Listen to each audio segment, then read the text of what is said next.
ચાર એક ઢગો પડ્યો છે પણ આ એક ઢગો નીચે માર્યો લાગે છે ડાબે પર રહી ગયું હોય તો શું છે તારે ત્યાં મારું તો અને મેન વાત તો એક સમજાતી નહીં મારી બેટી આ મગફળીના ખેતરમાં ઘઉં લાઈન કેમ ઘટાયા છે મને જેટલો મૂર્ખો કોઈ ખેડૂત છે મારો છો આ મગફળીની પથારી ફેરવી નાખી છે અને એ પાછું એક જગ્યાએ કઢાયું તો સારું તો બે જગ્યાએ કઢાયું છે મારા ઓળશે નહીં કર્યો છે ખવાય કર્યો છે ચાલો ઘરે ઊભું થઈ ગયું મારું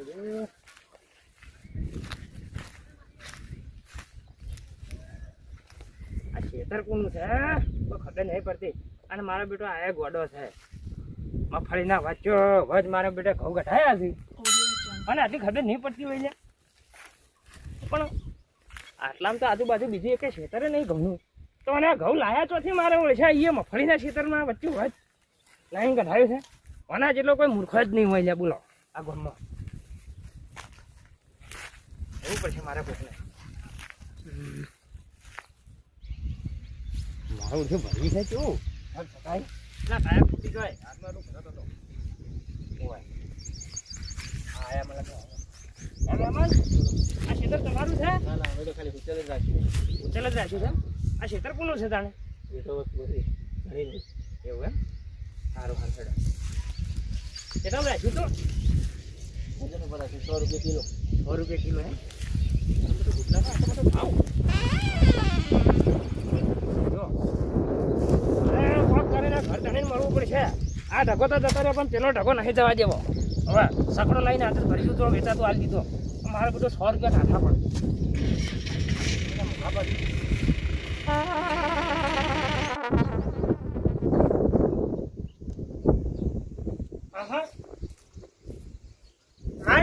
ખગો આવતા હોય એવું લાગે હા હા તો જુઓ અડે હાથ તો ઊંઘ આવી જાય પાણી ઉપર બેઠે બેઠે પાછું કાકા હા રેડી હા મજામાં હું શું કહેતો હતો હા આ ખેતર તમારું હે ના તો ઘઉં કેટલો ઉતરનો ઢગો પડી અહીંયા ભયા મને ખેતર મારું નહીં તો ઉતરનો ઢગો જોથી મારો બહાર મિલવા આવ્યો છે ખેતરમાં તમે યાર આવું કરો અત્યારે બોલ ને બધું કોનું છે એ તો ખબર નહીં કોનું હે હા એટલે તમારે ખબર નહીં હે આ તમારું નહીં ના તમે શું કરો ભલા મને એમાં જો ખબર છે આપણો છે ને બંગલો ભાડે લીધો હા હા બંગલો ઓય અલા બંગલો કહેવાય એ બંગલો જ કહેવાય યાર અલ્યા હું ગોળે કરો છો અલ્યા બંગલો ના કહેવાય તો શું કહેવાય તમે આવન બંગલો કહો છો લ્યા આ તો નેન ચકલી વળી છે લા બંગલા જોવા તો હેડો મારા ગામમાં એટલે શું કહે મને આલી હો તમે મારો ભાઈ ના લે બધા પડે છે મારી બાજુ એમાં જેવો ખબર છે કે આ હે ને અમારે ગામમાં હે ને બધાને સાપરો છે અને એક જ ઓયડી છે ક્ષેત્રમાં અને એ મેં રાશી એટલે છે ને આ ગામમાં મારા બદલે તો બંગલો જ ગણાય એ વાત સાચી છે પણ આ કૂવો કોનો છે કૂવો તમારે હાથું કોણ હે આગેવાન નો છે અમારી ગામનો આગેવાન છે ને એનો આગેવાન હોય એટલે તમારા ગામનો આગેવાન મને તો મૂર્ખા લાગ્યા એકી છાપે દોત પાડી નાખ્યો આગેવાન ને મૂર્ખા કીધું યાર સમજો હું તમારી જાતને લા મૂર્ખા સીધા મૂર્ખો જ કહો આ જુઓ આ મગફળીના વચ્ચે વચ્ચે ઘઉં લાઈન ચમ કઢાય જુઓ તમે એક પેની ઢગો કર્યો ને એક પેની ઢગો કર્યો એ મગફળીના વચ્ચે વચ્ચે ઘઉં હા તમે જુઓ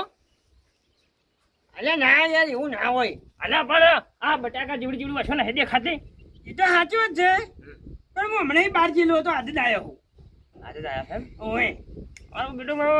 કોઈ સમજાતું નહીં આજુબાજુ જો બીજા ઘઉં વાયેલા નહીં તો આ માણસે ઘઉં લાયા નથી હું કહું મારા બેટા રાતોરાત ચોક જઈને કોકના ભરી લાઈન હોય કાઢ્યા નહીં મગજ છે કે નહીં ચોથી આવ્યા હોય યાર આવા ને આવા મૂર્ખા ચોથી આવો અરે કોઈ આ ઘઉં પાણી કઢાવે બતાવું હેડજો હેડો બતાવું હેડો ભલા મને મળતા નહીં યાર મગફળીના ખેતરો વચ્ચે વચ્ચે ઘઉં કઢાયા છે હેડો બતાવું તમે ઓએ પણ મારો છે યાર તમે સમજતા નથી એમાં કેવું ખબર છે કે હે મગફળી ગૌવે ભેળા વાયુ છે એવું હા અલ્યા આ બધી પેઢી ખેતી નહીં કરતા હવે જો મારા બેટા એમાં જો ખબર છે આ બધા પેઢી ખેતી કરી ને એટલે અમુક જ જમીન બાપની ઓછી હોય એટલે ઘઉં મગફળી બે ભેળું આવ્યું છે ભેળું વાવેતર કર્યું છે એમ તો પિતાને ભલા માણસ મારું ઓછું કોઈ સમજાતું નહીં યાર હતું મને તો અને પેલી મગફળી વાવી છે કે પેલા ઘઉં વાયા છે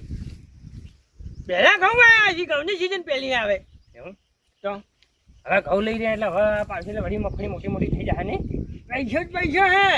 મારો બેટો હું તો આટલા કરતા મૂર્ખ સમજતો પણ આ તો મારા પેલા સમજદાર નીકળ્યા હો આજીવન તમારા ગામના એમને આજીવન નહીં બન્યા હોય તમારા ગામના શું કેવું એ વાત સાચી પણ મને હજી ઘડી એક વાત ખબર નહીં પડતી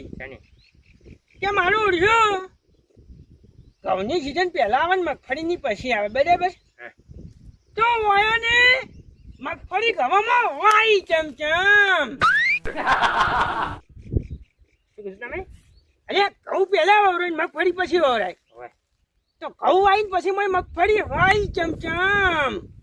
ઓલે મારું બેટું ઘઉં વાયા પછી મગફળી પહેરવા જોઈએ હે તો ઘઉં ભાજી જોઈએ મારું બેટું કોઈ સમજાતું ના હે હવે કરવું છું યાર આ તમારા ગામના માણસો કેમ આવા છે યાર પછી આયા યાર તમે તો મને કમ્પ્લીટ કરી નાખો હે તો સમજાતું નહીં સોયલે બેહવામાં તો લાગે અરે યાર મારી વાત ઓપડો એમાં જો ખબર હે કે આ ભાઈએ હે ને છૂટા દ્વારા નાહી દીધા હોય તો પૂંછી છે પૂંછી હોય તાળી દુખે હા હવે સમજાણું એમ આમ લાગો છો તમે જેવા ખબર છે જેવા ગોડા જેવા બરાબર પણ પૂંછી છે એમ તમારું હું તો કન્ફ્યુઝ થઈ ગયો હતો વિચારમાં પડી ગયો હતો ત્યાં મારા બેટો ઓના મગફળીના ક્ષેત્રમાં ઘઉં કથાયા ચમ એટલે તમે જો ને પેલેથી આવતા હતા એટલે મને એવું જ લાગ્યું હતું કે ઊંટ આવે એટલે હું તમને શેટર ઊંટ જેવો લાગ્યો એમ હું અલે આજે મારા ગામમાં હું આમ જાતો હે તો શેટર એમ આમ વસ્તી બાળી હું કે ખબર હે સાહેબ મારે જો હા ને કે પેલો વાઘ આવે એમ તમને યાર ઊંટ ચડી ના દેખાણો હું વાઘ નહીં બજારો કેતા હશી પેલો કઈયો મારે કે આમ કરી એટલે મારું ગામ પડે હે નકો હમણાં વતાઈ ગયો એટલે હું મજાડો છું કે વાઘ છું મહેમાન એટલે જો બરાબર આ તો તમે મહેમાન કેવડો એટલે આટલી ઘડી ઇજ્જત સાચવી જો ને કે એકથી છાપે છે ને તમારા દોસ્ત પાડી નાખ એટલે જો મહેમાન હું કોઈ ઝઘડા કરવા નહીં આવ્યો બરાબર મને પેલો ઢવો પડ્યો ને એટલો રાખી આલો તારે બાનો હે તે રાખી આલું કોઈ મારા બાનો હે તે રાખી આલું એટલે મારે મફત નહીં જોતો તો રોકડા હાલવાના છે રોકડા કેટલા મારું બેટું આલ્યો યાર શું લાવો તાણી હેડ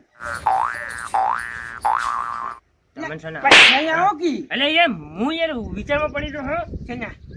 તમે શું વાંચ્યું પૈસા છે ના તમે પૈસા ઈચ્છો તમારે બાનું કે આખો કહેતા કે મારું કોઈ નહીં હું ખાલી ઉઠાડું આપું તો હું લેવા કી યાર કે હું પૈસા આલું તને ઉઠલાના ડાક્યુમાંથી કાલ મુરે હું તો કીધું પૈસા આલ છે મને ઉઠલાના તમારા ભાઈ હાલવાનું કીધું છે હું લેવા આવ્યો હોય ઘર આ ઘર ધણીની યાર મને સંપર્ક કરી આલો યાર કોમ કર્યો પૈસા મને આલજો ને હુટ્ટું લઈ જાઓ ના મારું બધું બૈરા થોડી નાખે પછી યાર કોઈ ના આવે 1000 રૂપિયા લે જગાના તાર ભાઈ ના લે હે તું લેવા બેઠો હાવ લે બાપડે મારે કામ કરવું આ વખત શાનું એડાની દાડાની ખેતી ભેડી કરવી છે તમારું ભલું થાય લ્યા હે કેમ એટલે એડા રાયડો બે ભેળો વાવશો હે તો પછી વારશો કે વેણશો ભલા માણસ ઓહની મારે ઓછું વાઢું કે વેણું યાર હું તો કમ્પ્લીટ થઈ ગઈ યાર મારે તો ખેતી બગડી શું વાઈ દીધી છે તમે હવે નહીં મારું છે હવે બાબાની અલ્યા મને છે ને તમારા ગામમાં બધા ગોડા લાગી છે